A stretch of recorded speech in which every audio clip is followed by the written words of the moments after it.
start.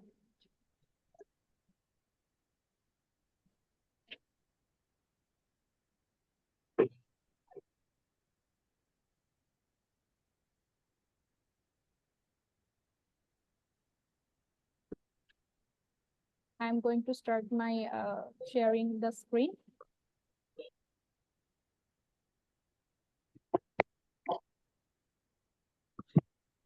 Okay.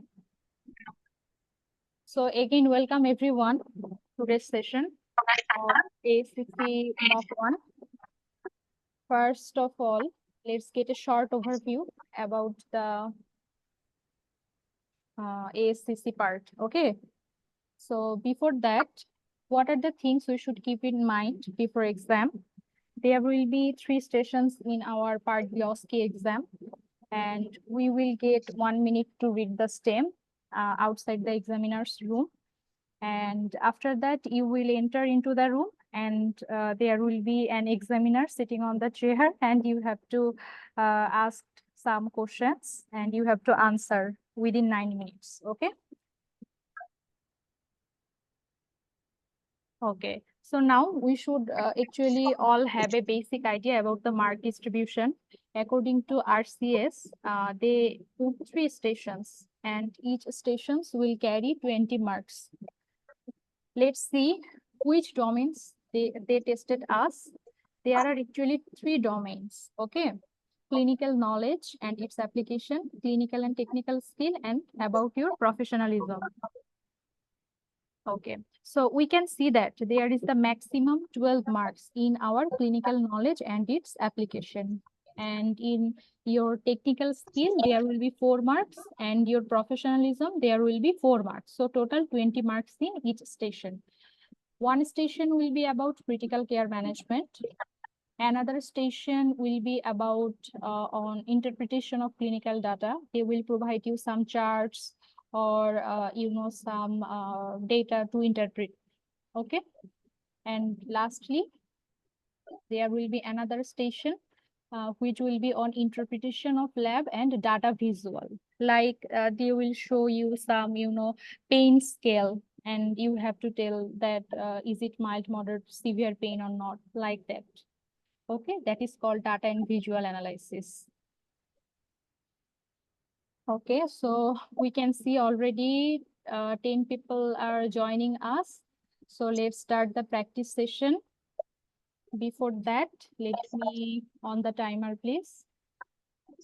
Okay, so who want to participate in mock, please raise your hand. Okay, I can see Dr. Faiz raise his hands. Okay.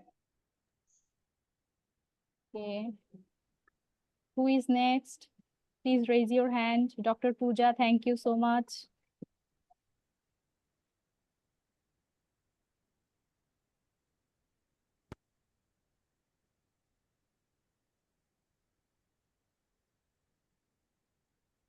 Always try to perform, okay? It will increase your confidence more and wash away all of your fear. So please try to participate in mock sessions, okay? So who will be the next brave one? Please raise your hands for me, please.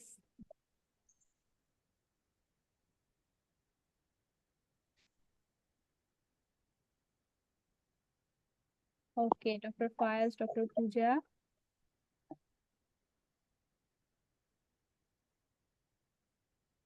Can you see the screen? Yes. Yes, we can see. Okay, so Dr. Faiz, let's start. Okay, ma'am. Okay, very good, very good. So you have to read the STEM for 1 minute, and after that, our question answer session will be for 9 minutes. Okay. Okay, So I'm going to on the timer for you. Is that okay? Yes, ma'am. Yeah. Okay, let's start. Male motorcyclist. Please read the STEM loudly, okay? A male motorcyclist involved in RTA and presented in the ANT with a spine injury, chest injury, and hemorrhagic shock. followed by hemothorax. Okay. You just read the STEM within 20 seconds. May we start the question answer session? Okay, ma'am. Okay, no problem. Take about 20 seconds, no problem. Read the questions properly.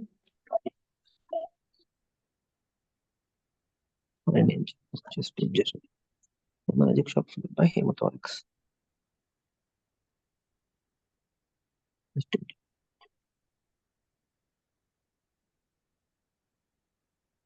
Okay, your preparation time has ended. Let's start. Okay, so what is the diagnosis? What you can see in the CT scan? The CT scan, I can see there is a 1, 2, 3, third cervical vertebral fracture with displacement and possible spinal cord compression. Very good. Why you call it cervical 3 spine? Because I can see the dents C2 and Yeah, below that is C3. very good. Very good. How will you manage this patient? This is a trauma, so I would like to manage this patient according to the ATL Advanced Trauma Life Support Protocol with CABCDE. Initially, I will do the cervical spine management and triple immobilization, and after that um, triple immobilization.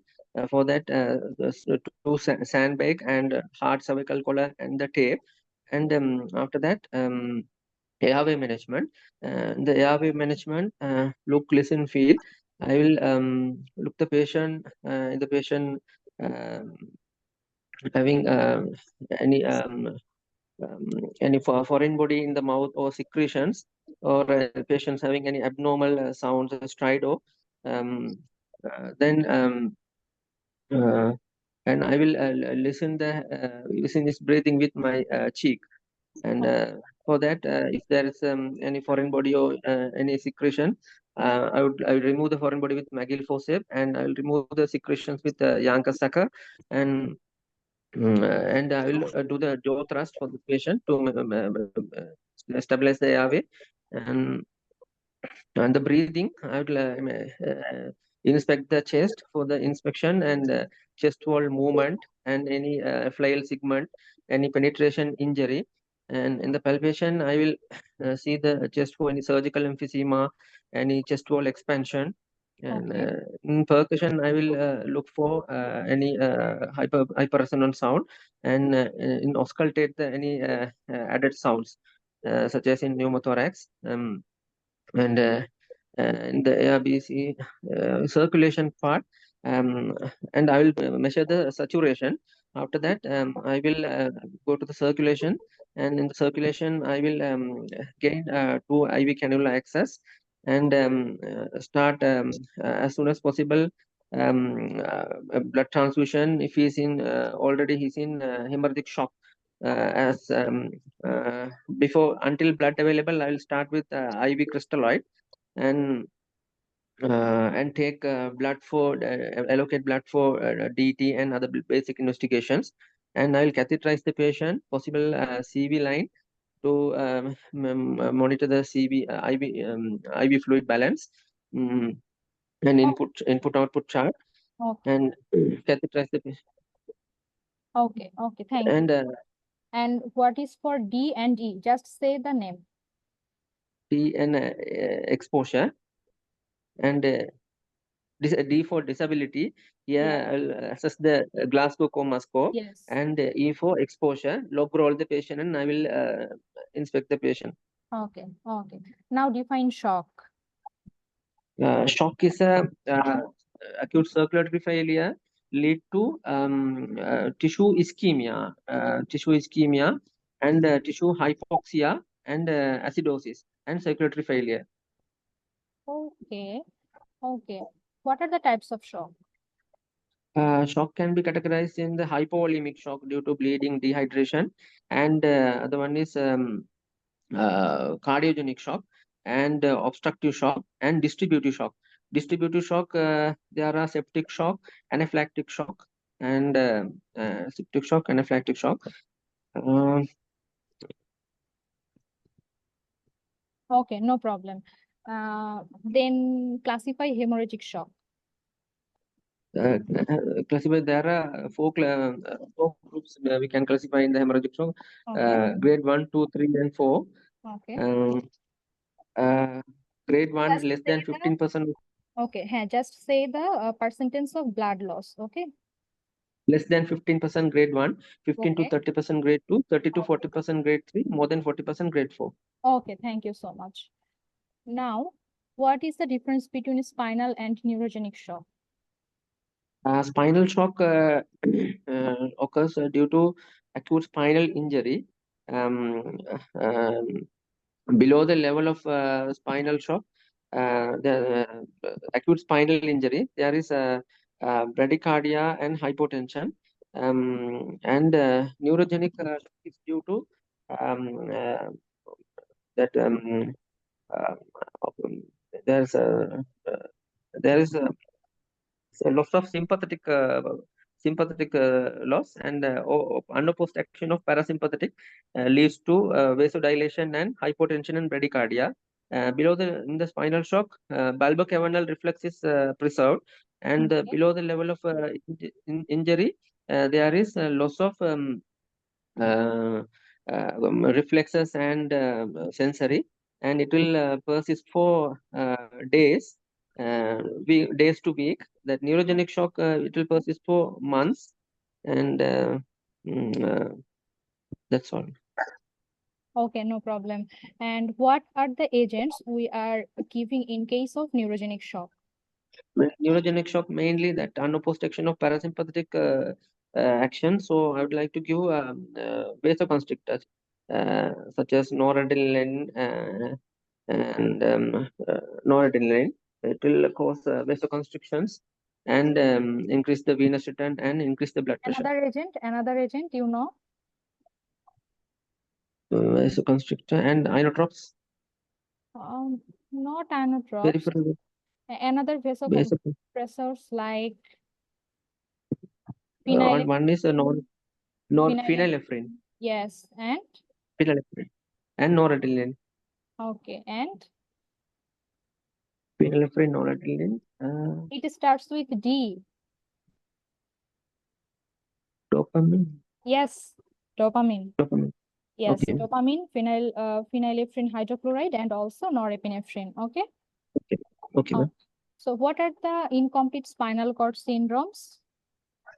Incomplete spinal cord syndromes are anterior cord syndrome, central cord syndrome, and that partial what is I forgot the name. Hemisection of spinal cord, which is called Spinal cord. Brown's. I forgot. Brown square syndrome. Very good. Can you explain the Brown-Sequard syndrome? Brown square syndrome, that is hemisection of the spinal cord. They are that ipsilateral loss of dorsal column pathways, sensation, vibration, proprioception, and contralateral loss of pain and temperature pathway, and ipsilateral loss of motor sensation. Very good. Okay. Okay, done. Okay, done. Very good, Mr. Fayad. Okay. So it's okay. This is the first time of your giving mock, right? Yes, ma'am. Congratulations. Yeah. Okay, no problem. You just have some problem with the memorization of things. Okay, it will go away after practicing day by day. Okay, try to practice more with your partner. And I see you you already found difficulties with your ATLS. Okay, you took almost 5 minutes to answer the ATLS. So you have to cut Okay. short this, like the main point. Okay, A, B, C, D, E. Just say the main point. Okay. Okay. Otherwise, you are good. Excellent job. Keep doing this. Okay, and be confident. Try to practice more. Okay. Okay. Thank you. Okay. Thank you, Dr. Fayaz. Thank you. Now, we can see some solution of this question. Okay. See, can you see the screen? Yes, ma'am. Okay.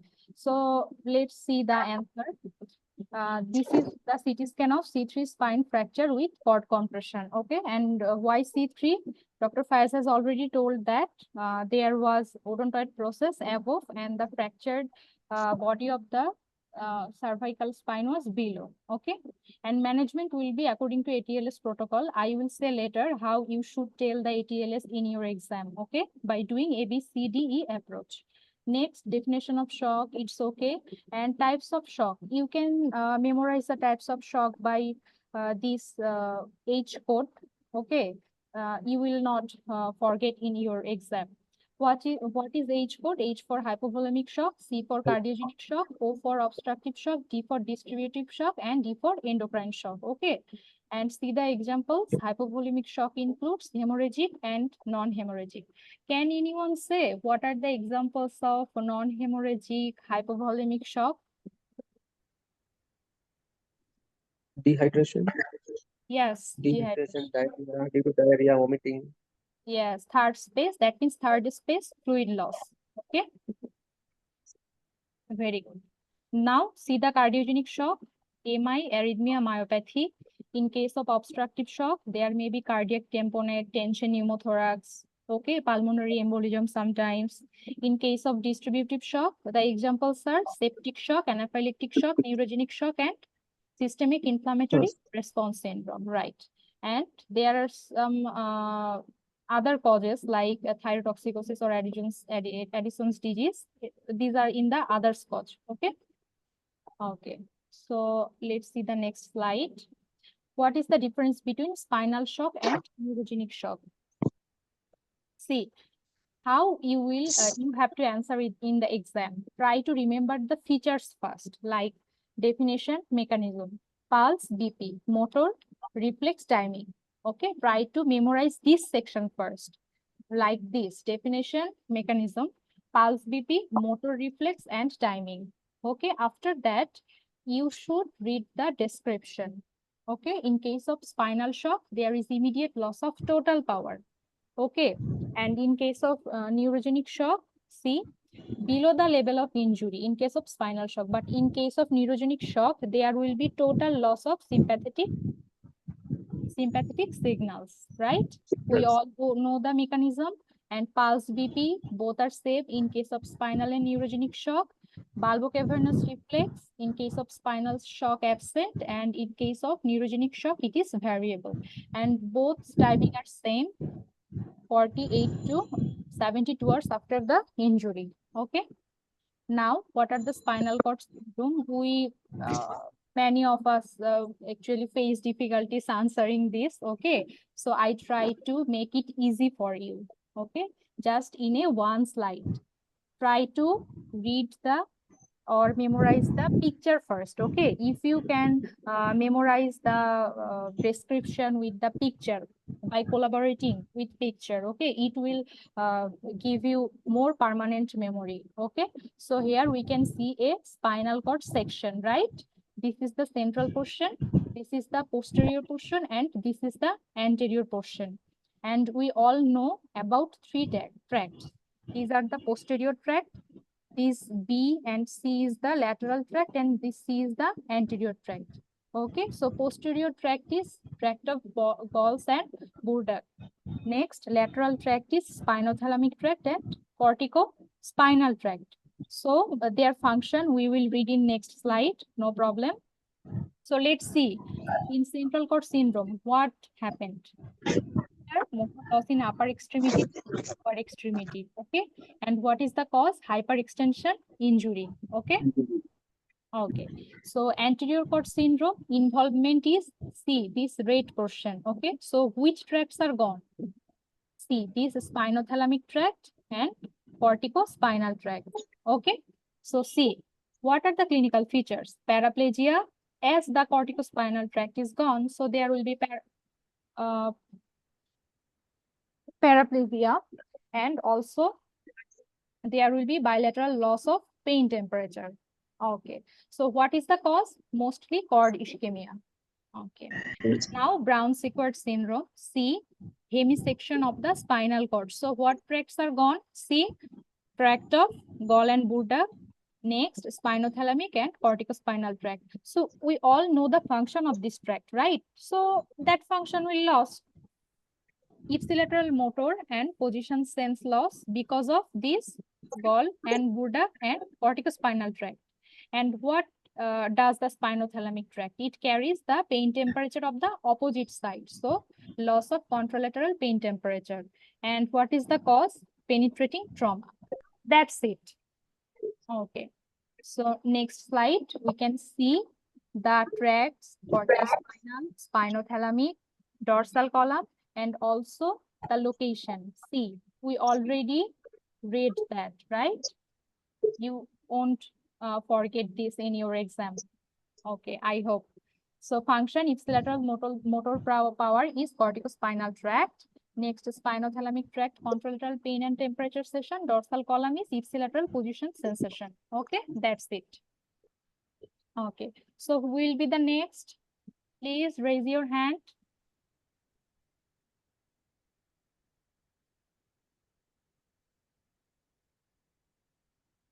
Dr. Sadia, are you interested? Can you hear me?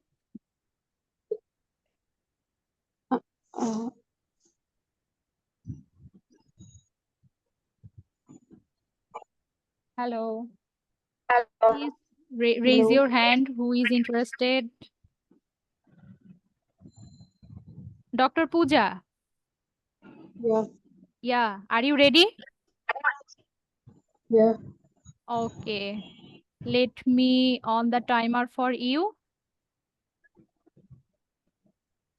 Okay. Can you see the screen, Dr. Pooja? Yeah. Okay. I am going to on the timer for you. Read the stem for 1 minute. Okay. And I will start questioning you after 1 minute. Okay. Okay, your time starts now. Read the stem loudly, please.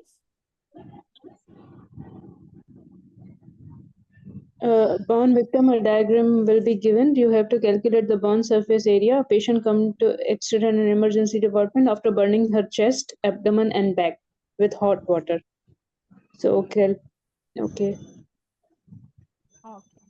Read the question for another 30 seconds and get ready.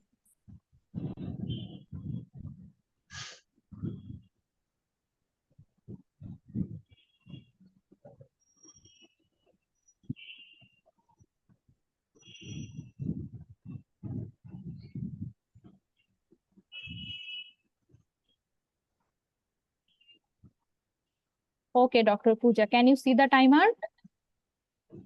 Yes. Okay, let's start. Calculate the burn surface area of this patient. Okay, see the blue mark and calculate the burn surface area.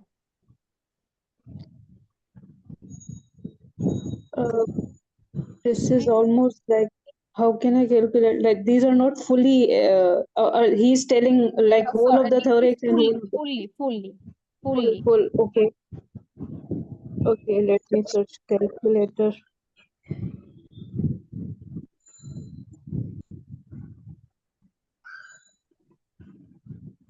36%.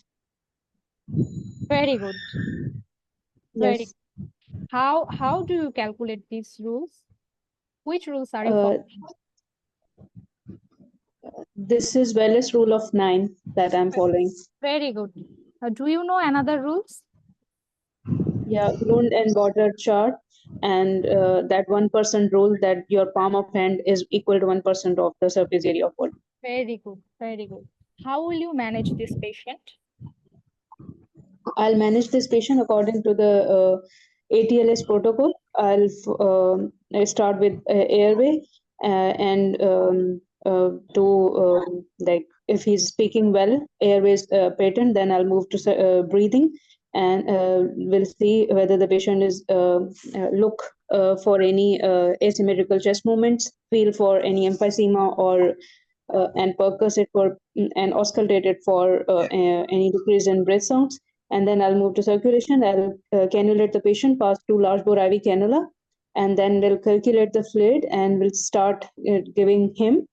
I'll also at this stage will take blood samples for cross match, and also for send it for and also catheterize the patient, and then I'll expose the patient, and we'll look for any other area or any other deformity, and then log roll the patient and see on back.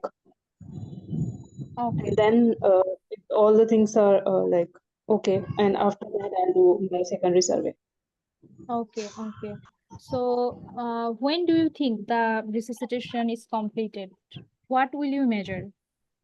I'll measure patient's clinical status, his mental state, his pulse rate, and peripheral perfusion via capillary refill, and his urine output. Okay. And can you explain me the urine output? What is the, what is the range? It is up to 0.5 to 1 ml per kg per hour. Very good. Very good. So, what fluids are we given in a case of burn patient? In burn patient, we give first crystalloids, then followed by blood. Okay. And name some crystalloid fluids. Hartmann solution, ringolactate. Very good. And why we do not give them colloid? Because in burn there is increased vascular permeability, and if you give colloid will diffuse from intravascular blood into the interstitial spaces, and that will attract the fluid more, and this will increase the third spacing. Very good. Very good. It will augment more hypotension, right? Hello? So now tell me, what are the complication of burn? Okay, what are you afraid of in case of this patient? Burns, there are some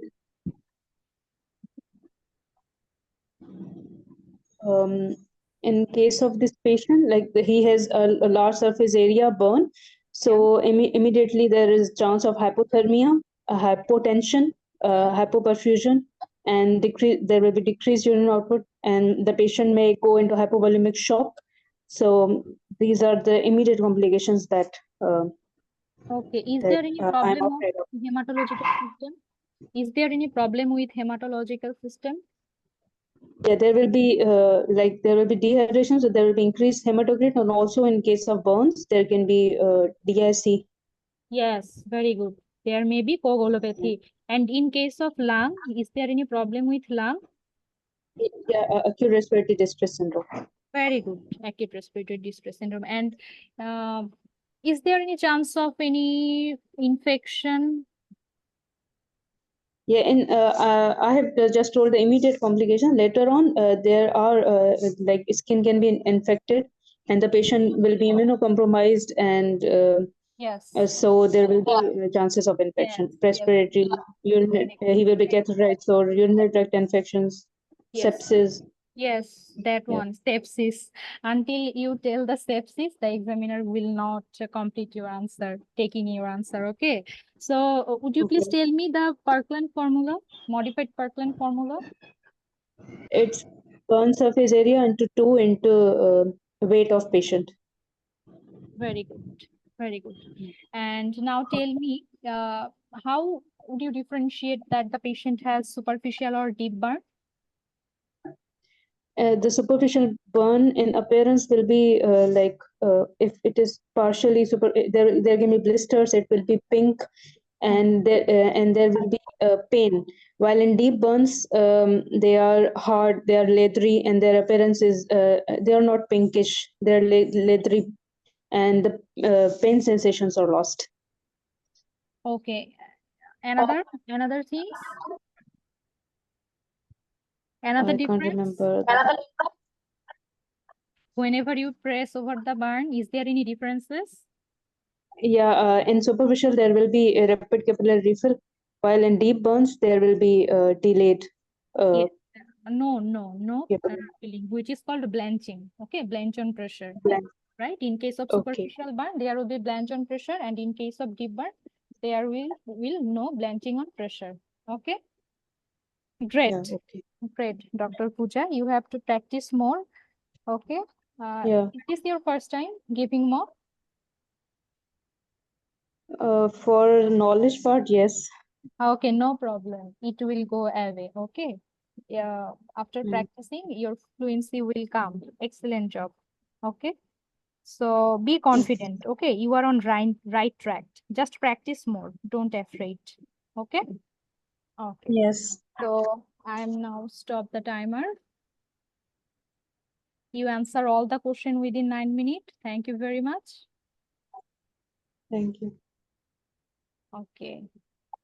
Now we see the how we should answer the burn questions. Okay, just a short overview. Okay, so we can see there are so many rules to measure the burn surface area, right?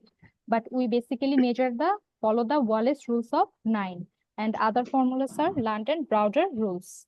Okay, so management of the burn is according to ATLS protocol by doing A, B, C, D, E.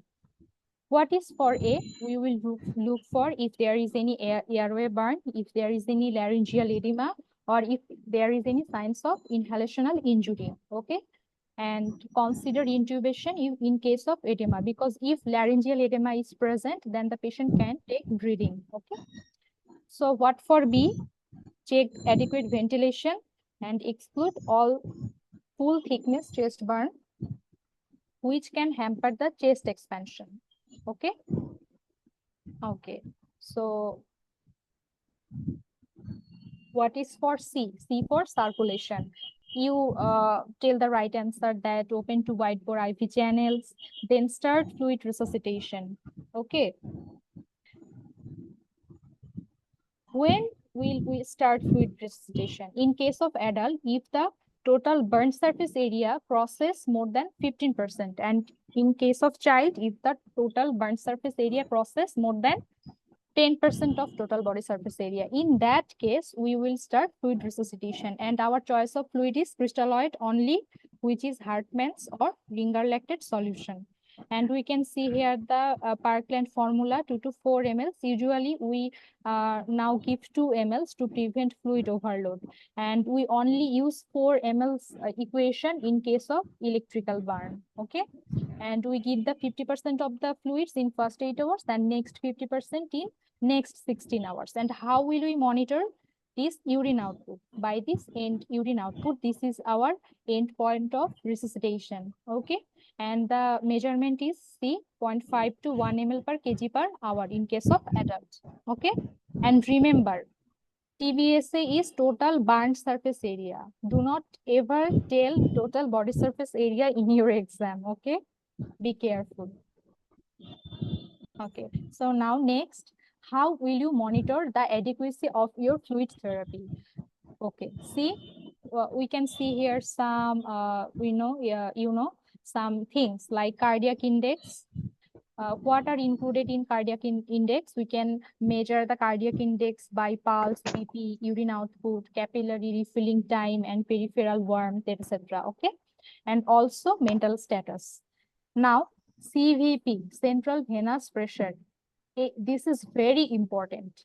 We can give fluid resuscitation. We can also monitor the fluid resuscitation, and we can also give the nutrition to a burn patient. This is very important in case of burn patient.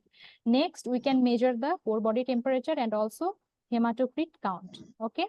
So why not we give colloid in case of burn patients? See, I just make it simple, very simple for your understanding. In case of burn, there will be increased capillary permeability in first 24 hours. So what will happen?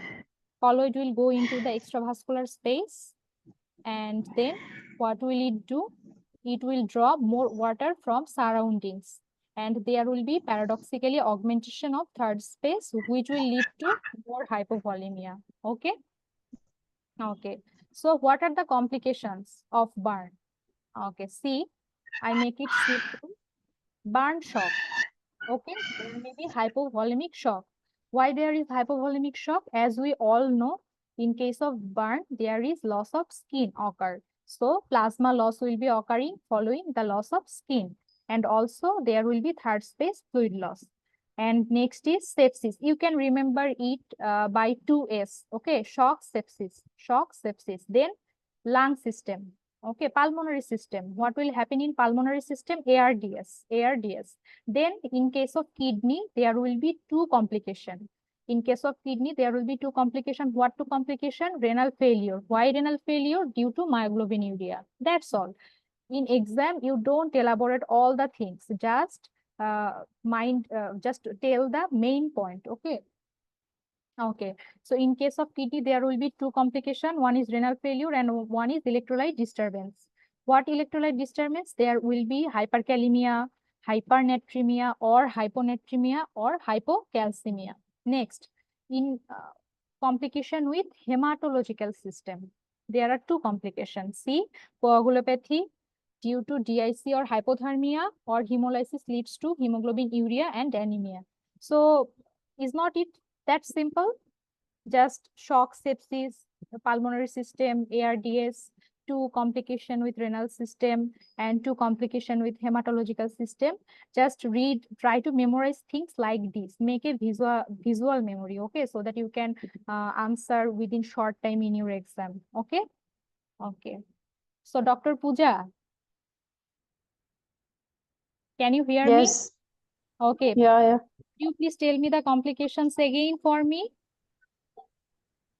Yeah, there will be hypovolemia. So this will hypovolemia. There can be shock Yes. And sepsis, ARDS, Yes. renal failure because of myoglobinuria, electrolyte imbalance with increased potassium, increased sodium, and decreased calcium. Coagulopathy, and DIC because of DIC and hyperthermia, and there will be hemolysis. Hypothermia. Yeah, hypothermia, sorry, and hemolysis. Very good. You will never forget, I think, in your exam. Okay. Your slides are nicely made. Thank you so much. So, how to differentiate superficial and deep burn? Okay, I just try to make it easy for you guys. Nothing more. See, superficial burn and deep burn. Okay, I add some pictures for you so that you can never forget this. Okay, see, this is the superficial burn.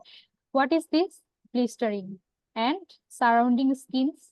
What you can see there is erythema. Okay, or some blanching. See, so it will be red or pink, blistering present. It will be very painful, sensate, and blanch on pressure. And in case of you see the deep burn, see the skin condition, there is some whitish, leathery, blackish. Okay, so it will be whitish or blackish, blistering, no blistering. See, then desensate, painless. This type of burn is painless and do not blanch on pressure. Okay. Okay. So who will be the next? Please raise your hand. Thank you, Pooja, for your cooperation. Thank you. Who will be the next?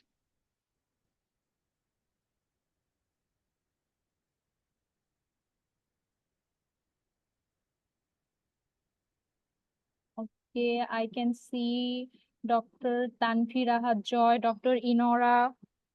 Hello, everyone.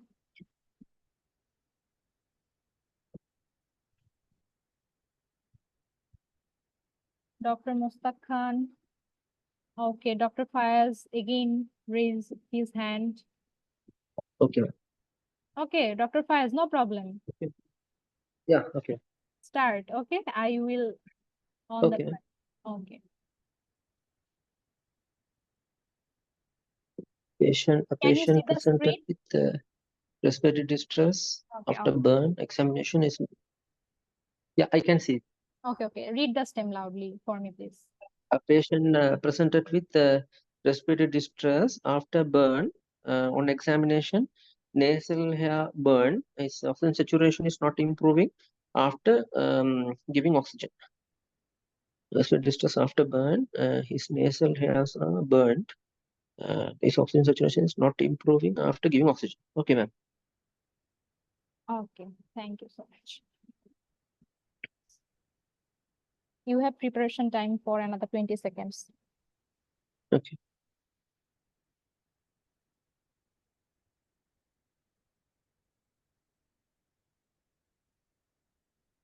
Okay, so What you can see in this X-ray, Dr. Fayaz?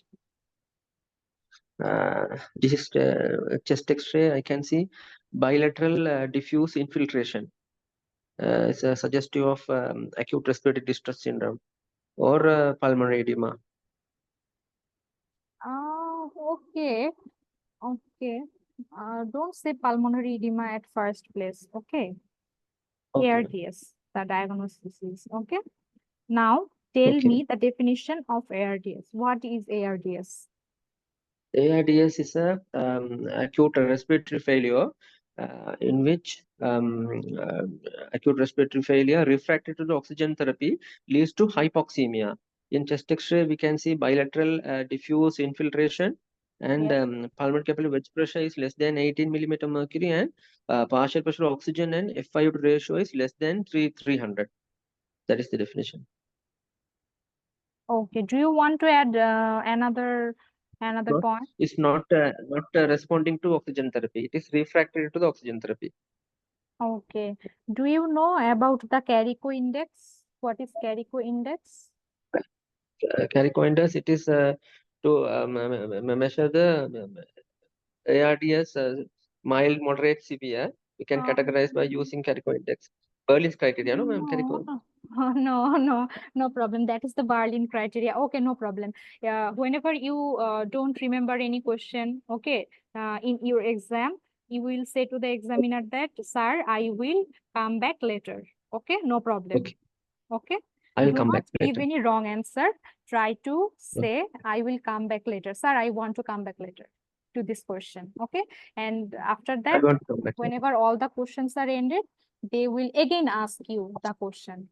Okay. No problem. So Okay. please tell me the pathophysiology of ARDS. Pathophysiology of ARDS, it is due to severe inflammation. So we can divide into initially proliferative phase, which is neutrophilic phase due to acute inflammation. There is a lot of cytokines will produce and increased blood flow, vasodilation, increased neutrophils, and protein-rich fluid. Fluid is due to increased capillary permeability. Protein-rich fluid is go inside the alveoli and damage the type 1, type 2 pneumocytes, and airway is impaired. And that is the proliferative, sorry, neutral inflammatory phase. Second one is proliferative phase, where type 2 pneumocytes will regenerated. It will again regenerate the type 1 pneumocytes, which will increase the airway, sorry, gas exchange. If it is ARDS is not resolving, there is a fibrotic phase where diffusely, haphazardly, the collagen will deposit in the lung and lung become stiff. That is the pathophysiology. Okay, very good. No problem. Your answer is right, but try to organize them sequentially. Okay. Okay. So what are Okay. the conditions associated with development of ARDS syndrome? Can you tell me It is, the causes? Tell me important 5 causes only. it is maybe due to direct injury and indirect injury to the lung. And in the direct injury due to pneumonia, pneumonitis, aspiration pneumonia, and near drown. And indirect injury to the lung may be due to burn, severe burn, and pancreatitis, and Okay. transfusion-related lung injury. Okay. Okay. Is there anything else? Sepsis. Yeah, you have already told sepsis. Is there any infection with lungs? Pneumonia. Yeah. COVID. Yeah. Yeah. COVID Yes. pneumonia. Yes. Yes. Very good. Okay. No problem. So now tell me, what is Berlin criteria? Berlin criteria to categorize the ARDS into mild, moderate, severe, and partial pressure of oxygen divided by FiO2 is less than 300, it is mild, 200 to 300 is moderate, and the severity, and less than 100 is severe ARDS. Okay, but okay. Actually, it is less than 100 is severe, 100 to 200 is moderate, and If it is 200 to 300, that is mild. Okay, mild, moderate, Okay, and ma'am. severe. And how will you manage the patient with ARDS? Oh, tell me. I would like to manage the patient. This is following but care of critically surgical patient management, ABCDE protocol. Initially, I would like to manage the patient with ARV. I'll speak the patient. Fayaz, Um, okay. Tell me first. You will manage this patient in where? In ward? In general in, ward? in ITU, ma'am. Very In good. ITU. At first, still, I will admit the patient to ITU. Okay, now start. I will admit the patient to ITU. If it is according to the X-ray, this is a severe ARDS. Then Yes. and oxygen saturation is not improving. So Yes. I will suggest intubation of the patient, and I will intubation the patient and in the ventilatory. Then I will maintain the low tidal volume to prevent barotrauma, and moderate PEEP level to prevent alveolar collapse, and increase the respiratory rate to wash out more carbon dioxide, and put the patient into prone position, and inverse ventilation inspiration expiration ratio.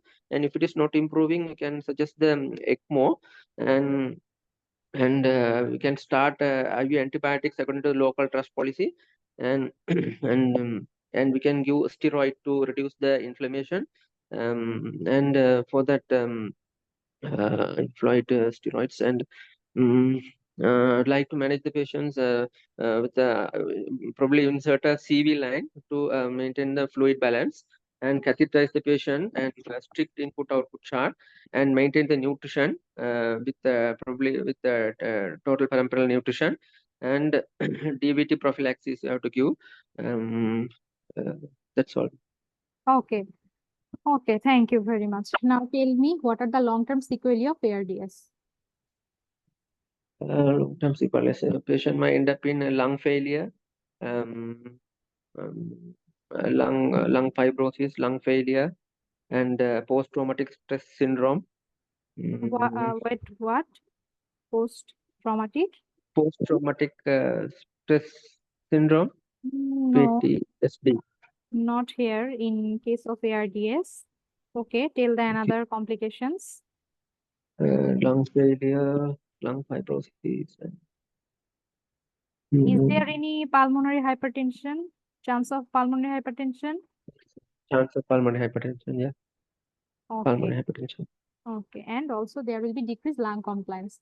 Okay, Fayaz, try to practice more. Okay, I really Okay, ma'am. appreciate you. You are trying hard. Okay, okay, no problem. So now let's see how should we answer the ARDS question in exam. Okay, see, definition of ARDS. I make it simple. Acute diffuse inflammatory form of lung injury characterized by C. The main thing is hypoxemia, decreased lung compliance, normal pulmonary capillary waste pressure, which is less than 18 millimeter of mercury. What does it indicate? It indicates the ARDS is non-cardiogenic origin. Okay. Next, diffuse pulmonary infiltrates in chest X-ray. We have already seen that. And also the ratio of partial pressure of arterial oxygen with friction of inspired oxygen is less than 26.6. Let's see. What is Carrico index? Carrico index is, this ratio is called Carrico index. Okay. Okay. See. Sorry. See, partial pressure of arterial oxygen is divided by fraction of inspired oxygen. This is called Carrico index. What does it indicate? It indicates compare the oxygen level in the blood with oxygen concentration in inspired air. And significance, it measures the lungs' capacity of transferring oxygen to the blood. This is called Carrico index. Okay. Next. See this picture, Dr. Fayaz, very carefully. I think from today, you will never forget the pathophysiology of ARDS. Okay. Try Okay. to Okay, ma'am. read this picture, memorize and visualize this picture very carefully. Okay, ARDS is quite tough to understand, I think, but it will very easy for you. See, at first there will be okay. What is this? What is this? Alveolus, right? What is this? Interstitial space, and what is this? Capillary Capillary. endothelium. Okay, so at first there will be destruction of the capillary endothelium, which leads to slippage of protein-rich fluid from these endothelial vessels, these blood vessels, to the interstitial space. So if protein-rich fluid are present in this interstitial space, it will lead to interstitial edema. And after that, there will be recruitment of neutrophils and other inflammatory cells into this space, which will secrete what? Cytokines, neutrophils and other inflammatory cells. So that cytokines will lead to what? Destruction of the alveolar epithelium. See? Destruction of the alveolar epithelium. So what will happen next? This interstitial fluid will enter into the alveolus. See? They enter into the alveolus, right? And there is alveolar edema. Alveolar edema. Okay. So by the time within normal physiological process, this edema should be resolved. If not resolved, what happened then? What happened then? There will be deposition of the collagen, disorganized deposition of the collagen, and later on it will causes scarring. It will cause scarring. Okay. See the picture. Can you see the X-ray? Yes, ma'am. There is so many alveolus filled with fluid. This is whitish area, whitish area, whitish area. See, diffuse infiltration of the lungs with fluid. Okay, this is ARDS. Okay, now see this chart. I think it will be very easy for you now. What is the pathophysiology of ARDS? There are actually two phases. One is acute phase and another one is reparative phase. What will happen in case of acute ARDS? See, at first there will be widespread destruction of the endothelium. Next, extravasation of protein-rich fluid in the interstitial space. What next? Interstitial edema. Then neutrophil migrates and release cytokines. Alveolar basement membrane will be damaged. Fluid seeps into the air space, which means alveolus, and there will be mismatched ventilation perfusion ratio and stiffening of the lung. And what will happen in late reparative phase? There will be fibroproliferation. Okay, organization of lung tissue. The lung try to organize the tissues. Then resolution, which at this point there should be normal physiological process. But if normal physiology is hampered, then disordered organization of the collagen and leading to extensive scarring. Okay, Dr. Fayaz? Okay, ma'am. Thank you, ma'am. Okay, no problem. Now, what are the causes of ARDS? Most important causes. Okay, you have to tell these 4 or 5 causes in the first place. What are they? Sepsis, diffuse lung infection, which may be viral, TB, bacterial, fungal, and you have told a very important differential, which is COVID. Next, aspiration pneumonia and mechanical trauma. That may be head injury. Okay. And next, other causes includes, you can tell that there may be physical injuries like burn, drowning, hypersensitivity reaction, any chemical injuries, inhaled irritant, hematological cause like DIC, TRALI means transfusion-related acute lung injury. There may be pancreatitis, pulmonary bypass, cardiopulmonary bypass, etc., etc. So many causes of ARDS, but the main 5 or 4 causes are these. Okay, remember these 5 causes. Next, Okay. management of ARDS. Okay, at first you have to tell, obviously you have to tell care according to care of critically ill surgical patient protocol, and then you have to admit the patient into ITU for supportive and also treatment of the underlying causes. Okay, how will you give support? At first you will give the patient ventilatory support by, don't say PEEP in the exam, Dr. Fayaz. Okay, say the full thing like positive end expiratory pressure. which prevents premature alveolar collapse. And you can also keep the patient in prone position. And as you say, reverse, expiration, inspiration, then low tidal volume, maintain low tidal volume. Okay. And medications. What medications will you give this type of patient? Okay, C, steroid, which low dose of steroid, which improves the patient's outcome, and also it will reduce the mortality, and also it will reduce the inflammation. Okay, and in case of antibiotics, what should we say? We will give the patient antibiotic according to local trust policy to prevent if any kind of infection or sepsis.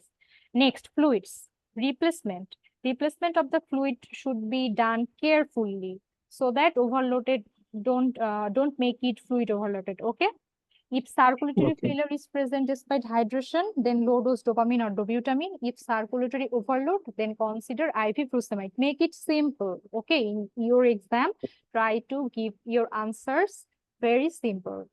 Okay, and supportive care, nutrition care, nutritional support by enteral feeding, parenteral feeding rather than parenteral feeding. Okay, enteral feeding is better.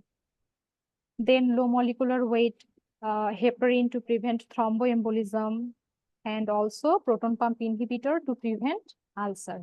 Okay, very good. Okay, ma'am. And I write here the Berlin criteria and also what are the long-term sequelae of ARDS. Okay, next. Who will be the next? Please raise your hand so that I can ask you the question, please. Try to participate. Okay, if you participate more, it will help in your exam, because there will be so nervous breakdown in exam. The more you practice there, the more you become fluent in your exam.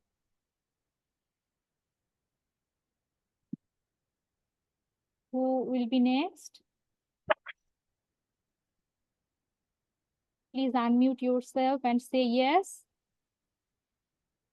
Yes, I can participate. Who said this? Pooja. Pooja.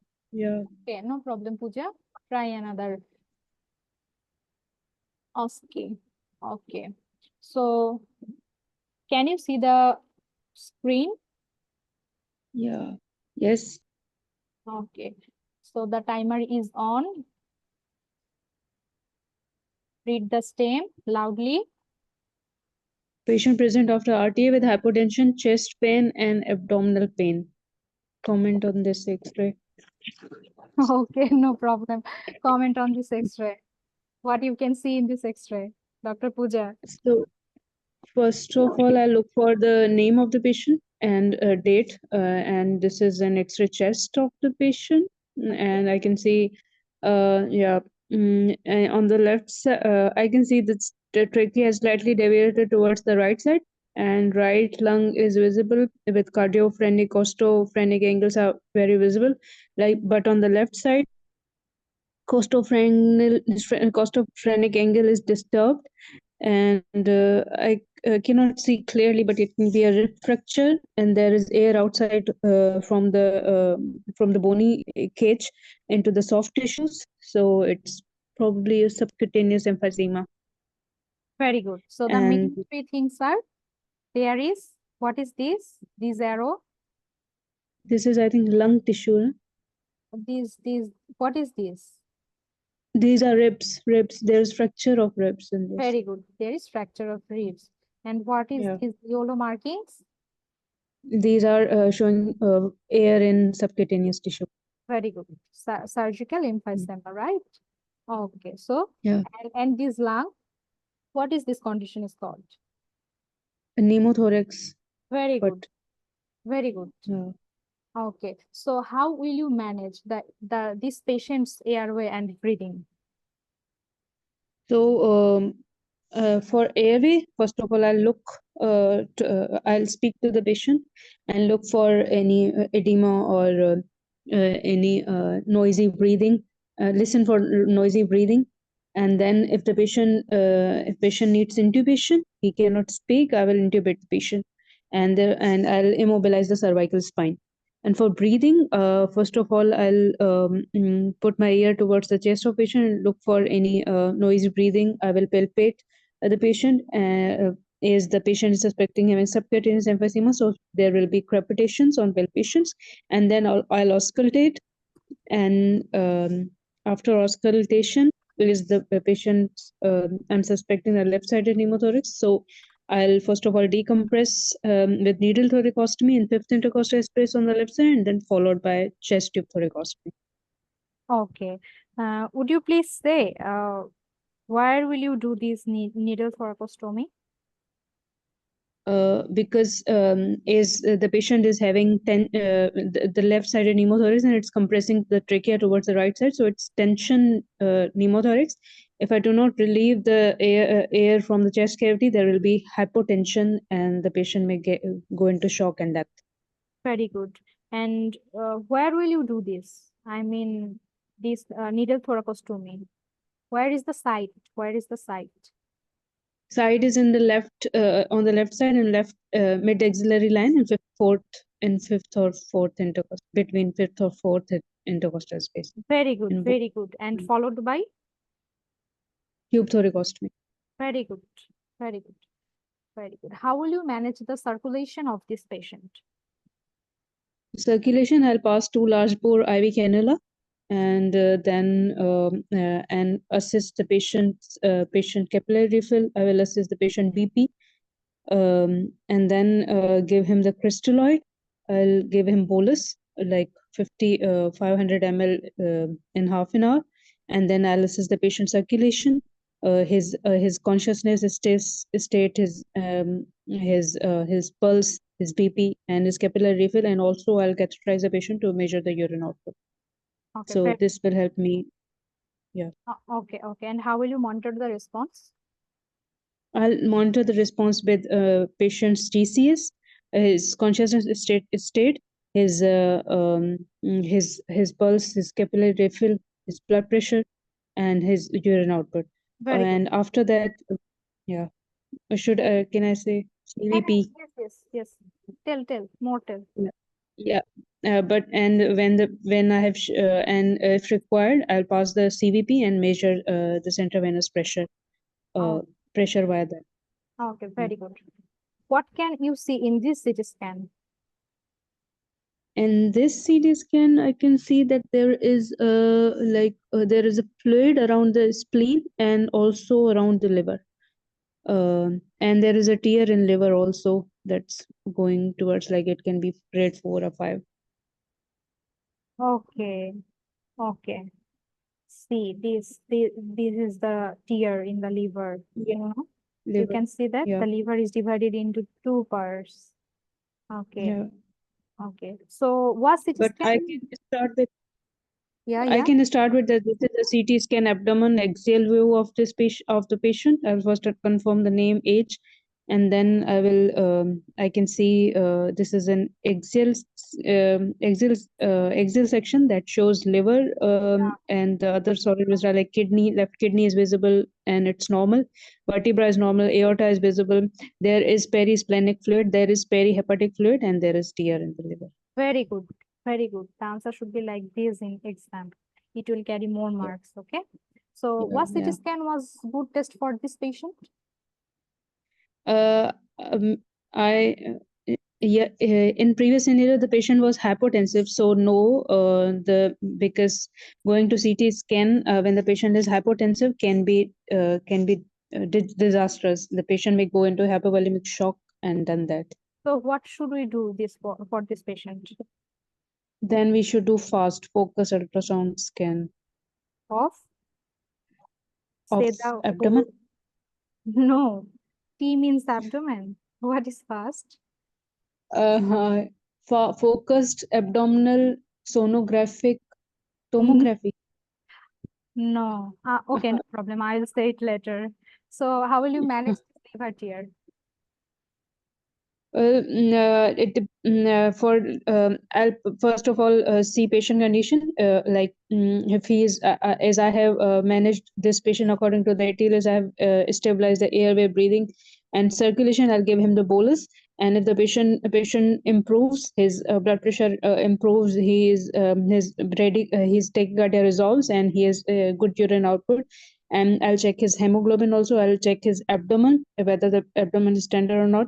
And then if there's improvement in like clinical signs, then I'll go for conservative management and admit this patient into the ICU, and then manage like serial hemoglobin, serial 1 hourly vital charting, serial hemoglobins, and abdominal examination. And if the patient is not responding or have transiently responded, then or not responding, for example, has transiently responded, then angioembolization. And if the patient is not responding, he needs urgent surgery. So I'll go for I'll involve the surgeon and then go for laparotomy and perihepatic packing or partial hepatectomy, depending upon the situation of the liver. Okay. Okay. But in case of surgical management, if we do Yeah. not, perihepatic packing, okay, perihepatic packing, it's a conservative type of treatment, and definitive treatment should be repair or resection. Okay, Yeah. very good. So, Okay. what are the grades of liver tear? This is a There are very 5 grades. question. Okay, tell I, me, I, I, I Pooja. can try. Okay, okay. Grade 5 grades. Grade 1 is less than 10% hematoma, or the laceration is less than 1 cm. Grade 2 is 10 to 50% hematoma, or the laceration is 1 to 3 cm. And grade 3 is laceration of more than 3 cm, and the hematoma of more than 50%. And 4 is, I think, 25 to 75% of the hepatic avulsion, and 5 is completely shattered liver. Okay, and there is also a grade which is grade 6.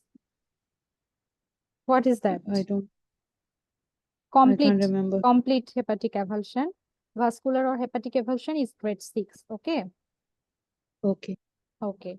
And if there is any avulsion with vena cava or any central major hepatic vein, that will be in grade 5. Okay. Okay. So what is this? Now tell me, what is this grade? Total I hepatic think it's avulsion. grade. Yeah, it's 5. It's 5. Okay, 5 or 6. Yeah. Okay, okay, no problem. 5 or 6.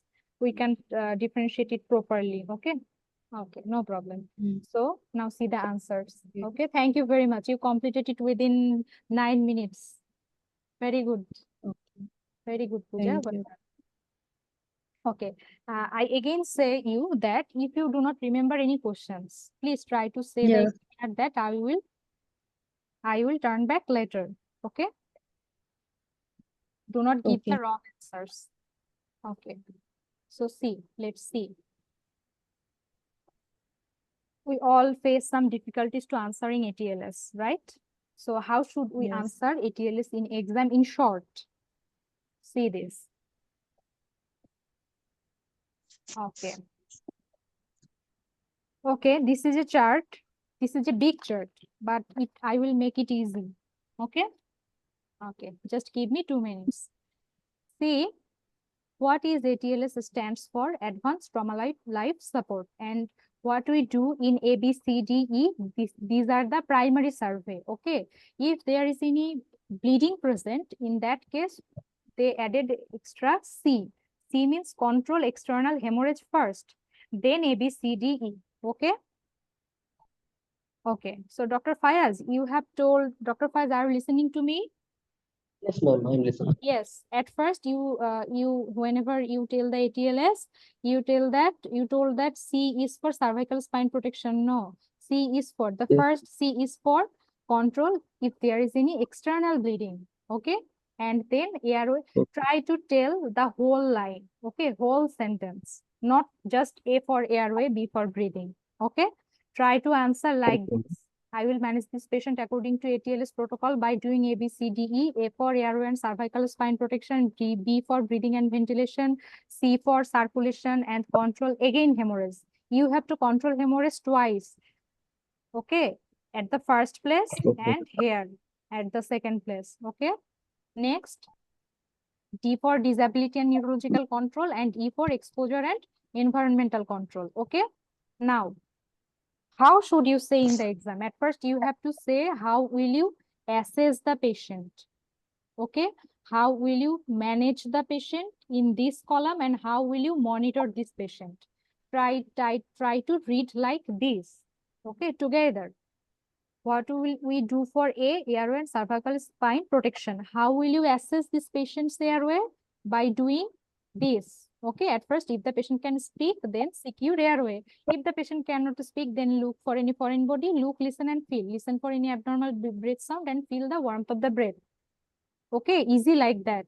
And then what will you do for this patient as management? See, as we already know this, okay, chin lift, except cervical spine protection, cervical spine fracture, we do not do chin lift in that case, okay? So if there is any foreign body, remove the foreign body, then oropharyngeal nasal airway or cricothyroidotomy in case of pre-hospital case, okay, tracheostomy, then endotracheal tube insertion, then immobilize the C-span by heart collar and sandbag or tape, what you have told earlier, okay? Now, how will you monitor this patient?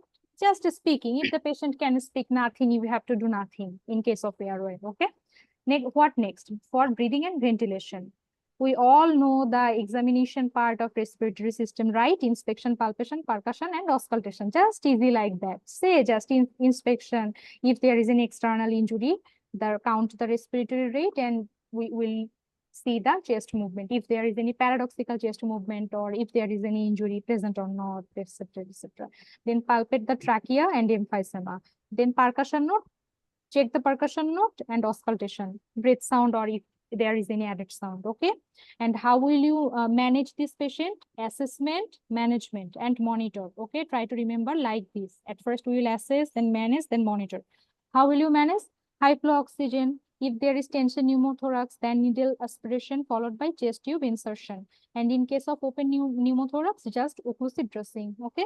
And how will you monitor the breathing? Partial pressure of oxygen, then respiratory rate, breath sound, okay? And we also check for the movement of air column. There was another question. After you do the needle aspiration, the air column is not moving. What can be the DD? There may be the blockage in the tube, or there may be the wrong placement of the tube, okay? Next, circulation and control of hemorrhage. What will you do for this? How will we assess this? Level of consciousness, pulse, BP, capillary refilling time, and peripheral warmth. Also, in this stage, we will classify the degree of shock. Okay. Next, how will you manage this patient? Stop any obvious bleeding source, then gain to large IV access, send some blood for group and cross matching, and also some routine blood test. Then we order fast if the patient is unstable, okay? And if the patient is stable, then trauma series X-ray or other CT scan, and ready at least 4 units of blood, and comments, obviously IV crystalloid fluids. How will we monitor the circulation? This is very important. This is very, very, very important. You find frequently in every chapters that this question, how will you monitor the circulation of a patient? Okay. So simply mental status, blood pressure, heart rate, capillary refilling time, urine output, and peripheral warmth. Okay. This slide is very important. I think you will never forget. Okay. Dr. Fayaz Pooja and others. Yes, Okay. ma'am. Yes. So what will we do for disability? Assessment, simply GCS, pupillary light reflex and focal deficit. We'll check for if there is any focal deficit present or not, and management according to the cause and monitor by GCS. And in case of exposure, E for exposure and environmental control. Okay. So log roll maneuver to examine the back. You can check what is log roll maneuver. I didn't add this because this is a huge topic. Okay, just search in the Google and see how log roll maneuver is done. Okay, and management is the prevention of hypothermia, and if there is any external injury present, manage accordingly. Okay, okay. So here we can see the AAST liver injury scale. Okay, try to memorize the questions with picture. I repeatedly say this. Okay. Grade 1, 2, 3, 4, 5. Okay. In In our case, it was grade 5. Is that right, Pooja? This was our case. Yes. Yes. Right. 5, yeah. Then liver tear. See, was CT scan appropriate for this patient? And the answer was no. In case of unstable patient, we do first focused assessment, sonography of trauma. Okay? Focused assessment, sonography of trauma. Dr. Pooja, what are the areas? Trauma. What are the areas we check? Perihepatic, perisplenic, pericardiac, and pelvic. These 4 areas. And now a new E first. Okay, if we see the lungs to exclude pneumothorax, it is called E first. If we added pneumothorax with these 4, it is called extended first. Okay.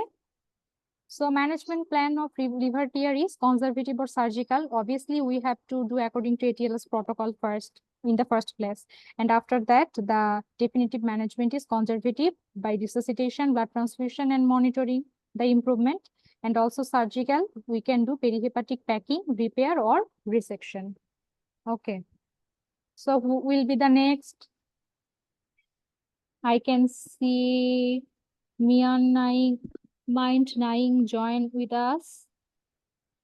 Hi. Yes. Dr. Naing, are you ready? Yes. Okay. Very good. Your timer is start. Read the stem loud. A young motorcyclist presented in the A&E with fracture in the femur and tibia, as well as ecchymosis in the flanks, tenderness, pain in the lower abdomen, blood at the urethra meatus. Vital shows that the patient is pale, tachycardic, and hypotensive. Okay. You have another 30 seconds.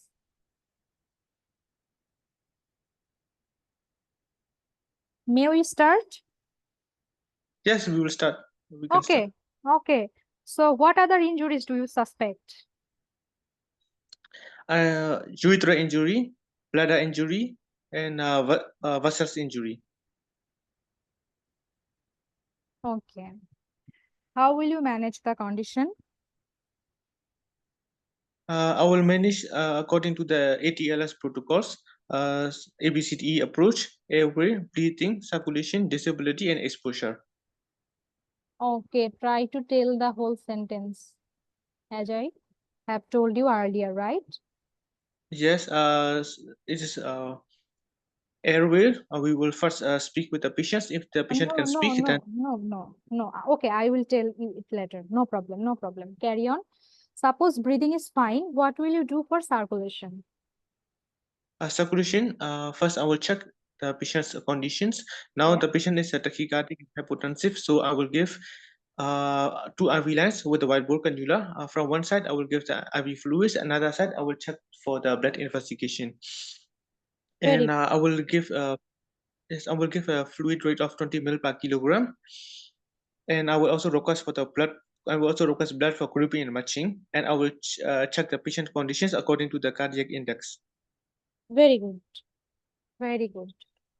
Okay. So what will you do for cervical spine? I will do the triple immobilization with the heart collar, sandbag, and the tape. Very good. Very good. What you can see in this X-ray, can you describe it? Yes, I saw this is a fracture of the pelvic because the distance between the pelvic diastasis is increased, and also the sacroiliac joint is disrupted. What is this? It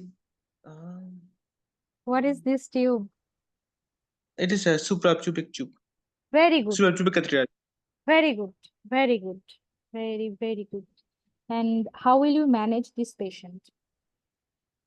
I will after stabilization of the patient, I will do the pelvic binder, and if the patient becomes stabilized, then I will do the CT scan of the pelvic. If possible, I will do the CT scan of the both spine, pelvic, and also the head. And if there is still bleeding, and I will discuss with my consultant, Okay. and if they're still bleeding, then I will the management can be embolization of the blood vessel or the surgical packing. Okay.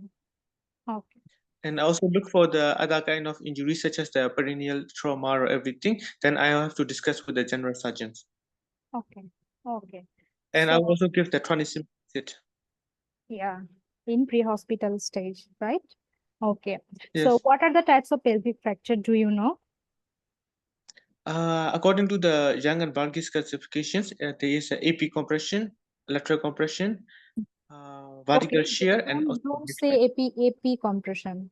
What is the AP compression? Anteroposterior, Yeah. Then, and lateral compression, vertical shear, and also mixed type. next step. Very good. Okay. So your next question is, what percentage of blood loss do you suspect in this patient?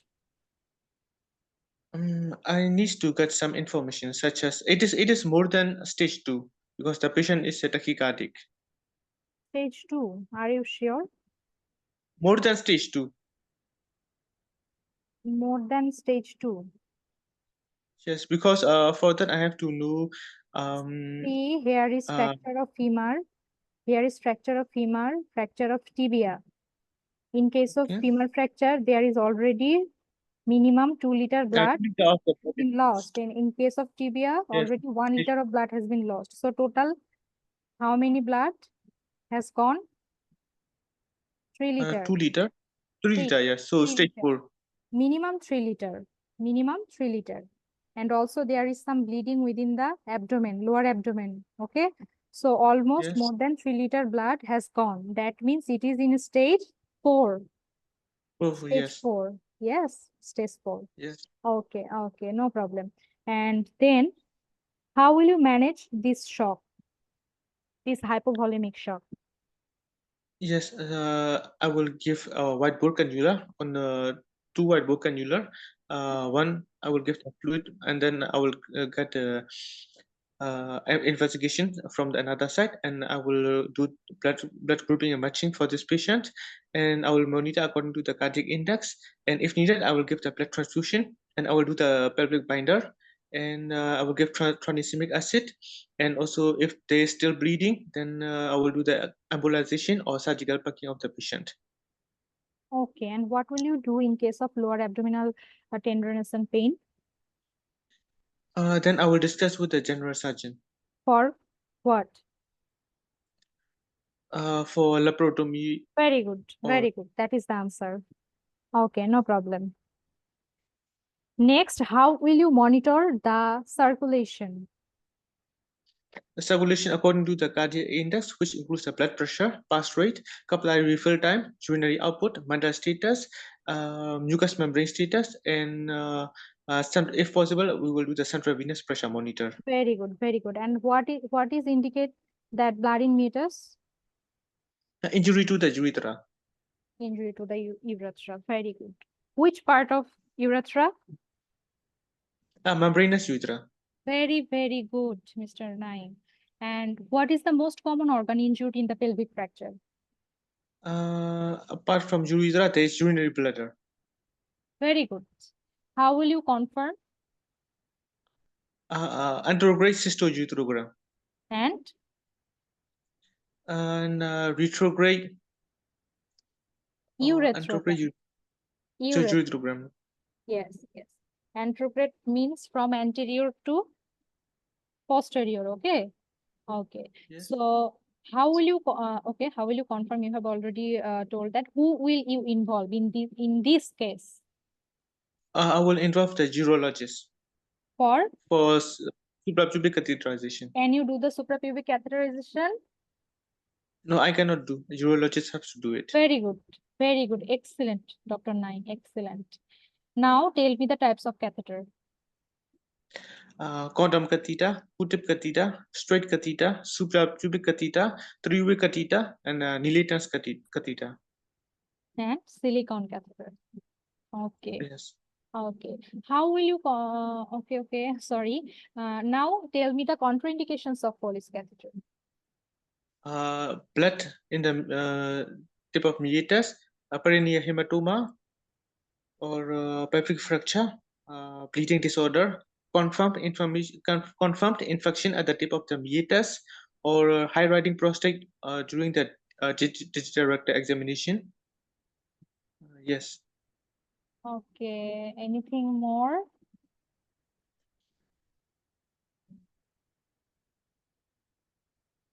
Okay, no problem.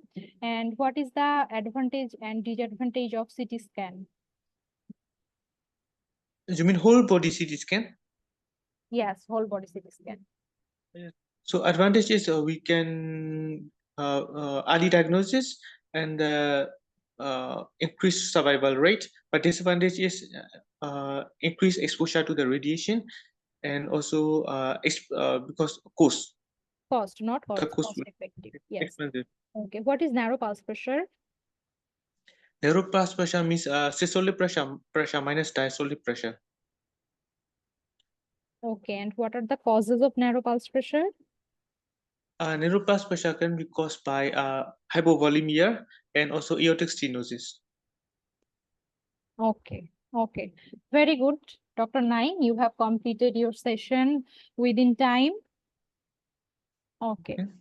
Very good. Excellent performance.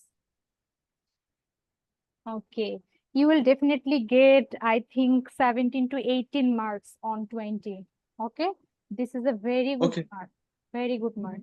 Okay. Now we will see the answers. Okay. About Okay. pelvic fracture. Yeah, you were right. You tell every DD. Very good. See, there may be chance of renal injury because there was frank hematoma, right? There may be Okay, chance yes. of rupture bladder because there was lower abdominal pain. Okay. And there is Okay. also blood in the meatus, which indicates urethral tear. And the most common part is membranous part. And there may be chance of vascular injury. Okay. Okay. Yes. So how will you manage? You have already told very, very, very nicely. Next, what is the grade of shock? Grade 4. Okay. Minimum more than 2 liter blood loss. Okay. 2 or 3 liter. And the percentage is more than 40%. Okay. And what should be the heart rate in this case of grade 4 shock? More than 140. Very good. How to monitor fluid response? We have already discussed that. And bladder rupture diagnosed by anterograde cystourethrogram and retrograde urethrogram. We can see here the pelvic fracture classification. Okay. This is the lateral compression, anterior posterior compression, and this is the vertical shear. Okay. Vertical shear. And if and another classification is complex fracture, right? Okay. Yes. So bladder rupture management, consult with urologist. We can't do the suprapubic catheterization. So we need to seek help from specialist. Yes. Okay. Next. Here is the class of hemorrhagic shock, class 1 to 3 and 4. C, blood loss percentage is less than 15, 15 to 30, 30 to 40, and more than 40. You have to just read the blood loss in ml, blood loss in percentage, pulse rate. It is very important, and urine output. Okay. These 4 or 5 things are must. Okay. Okay. Okay. Yes. So what are the types of urinary catheter? C, I made it simple by 3s2c Nilaton 3. Okay, say it. 3s2c Nilaton 3. Okay. So Okay. what is 3s? Suprapubic silicone straight. Suprapubic silicone straight. Then 2c indicates caudative and condom catheter, and Nilaton's 3-way catheter.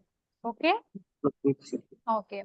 Now, what is the contraindication of Foley's catheter? Can you see this picture of male external genitalia, everyone? Yes. Yes, ma'am. Okay, so I will make it very simple for you now, the contraindication of Foley's catheter. What is the first part of male external genitalia? This is the meatus, okay? Then the penile shaft, and here is the perineum, okay? Now, what is this? The prostate. This is the bladder, and whole things are within pelvis. Okay, so try to remember like this. At first there is meatal cause, then there perineal cause, there is prostatic cause, and there is pelvic cause. See, what are the meatal cause of contraindication of Foley's catheter insertion? If there is any infection, if there is blood in the meatus, if there is any stenosis in the meatus. Okay, then what is the perineal cause? If there is any perineal hematoma. What is the prostatic cause? If there is high riding prostate, there means there may be some tear within this urethra. Okay, that's why the prostate is riding high. And what is the pelvic cause? If there is any pelvic fracture. Okay, and overall, one thing you must remember: if there is any bleeding tendency, Oh we my should goodness. not insert Foley's This catheter. Bengali. Okay. By her tone, I understood she is Bengali. Hello, please mute yourself. Samjhana.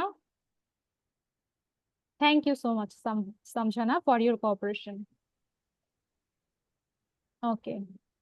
So, anyone please tell me what are the contraindications of Foley's catheter, please? Like this, what I have just told you.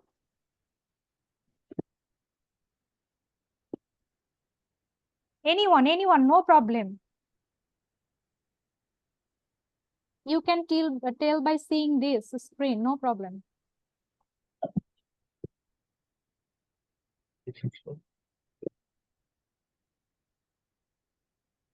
Tell, Dr. Fayaz, no problem.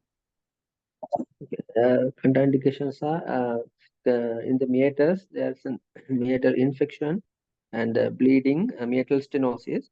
In the perineum, perineal hematoma, the prostate, high riding prostate. In the pelvis, any evidence of pelvic fracture, any bleeding tendency. Very good. Try to read like this, okay? So that you don't have to face any difficulties before your exam to revise, okay? Okay. Okay, very good. So I made it very simple, the management of pelvic fracture. Okay, see. At first we have to do ATLS, okay, by doing ABCD, etc., etc. Then in case of pre-hospital, then apply pelvic binder. If bleeding is suspected, then start resuscitation by doing ABCDE. Dr. Naim, you have told ABCDE by just saying airway, breathing, circulation. Do not tell that, okay? Try to tell like this. Just this. Sorry, okay. Airway and cervical spine protection. B for breathing and ventilation. C for circulation and control hemorrhage. Then D for disability neurological control, and E for exposure and environmental control. Okay? Okay, yes. Okay, very good. You will get the full marks then. Okay, so what will we do in hospital? Arrange fast if unstable, and arrange CT with IV contrast if the patient is stable. If there is no response in resuscitation, then what we will do? Surgical packing or interventional radiology by arterial embolization. Okay.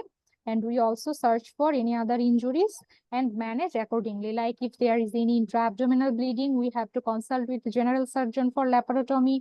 If there is any, injury to the urinary bladder, then we have to seek advice from urologist. Okay, and if there is any bony fracture, then you have to seek advice from any orthopedics like that.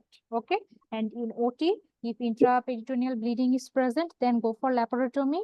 And if the early definitive surgery will be delayed, then external fixation or traction for vertical shear and reconstruction should be done usually within 72 hours after stabilization of the condition. Okay. Definitive treatment should be done always after resuscitate the patient. Okay, so here is the advantage and disadvantage of whole body CT scan. I am going to skip that. Okay, and also causes of narrow pulse pressure. Okay. Okay. So who will be the next for this slide? Please raise your hand.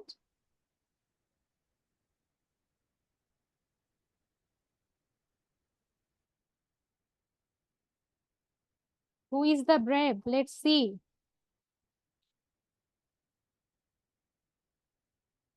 No problem. Dr. Nine, are you there? Yes, I am. Okay. Okay, very good. Okay. So, timer is on. Read the stem. RTA patient shocked and had ecchymosis in the lower back. Now come to the emergency department with bradycardia and back pain.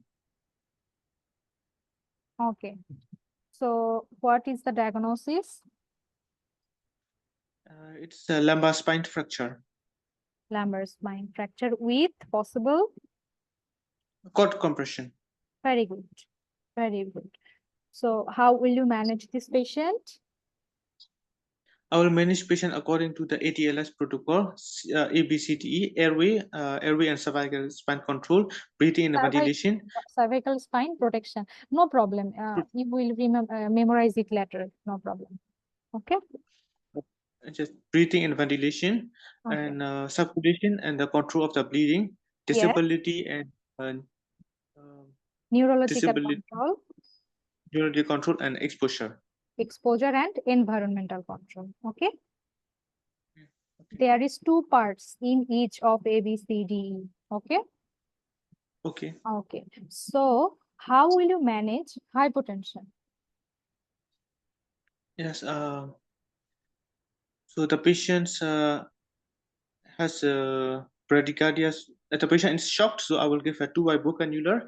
Yes. On both sides, 2 bicannular, and one I will give the IV fluids. For another, I will get the blood investigation, and I will give a fluid rate of 20 ml per kilogram. And the patient is there is ecchymosis, but this might be a case of a neurogenic shock. So after stabilization with the IV fluids, the patient's blood pressure doesn't increase, then I will give vasopressors such as the noradrenaline. Okay. And what about the fluid challenge? How will you do that?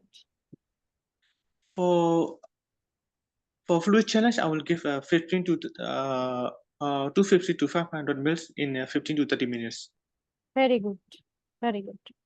And what type of shock this patient might be having?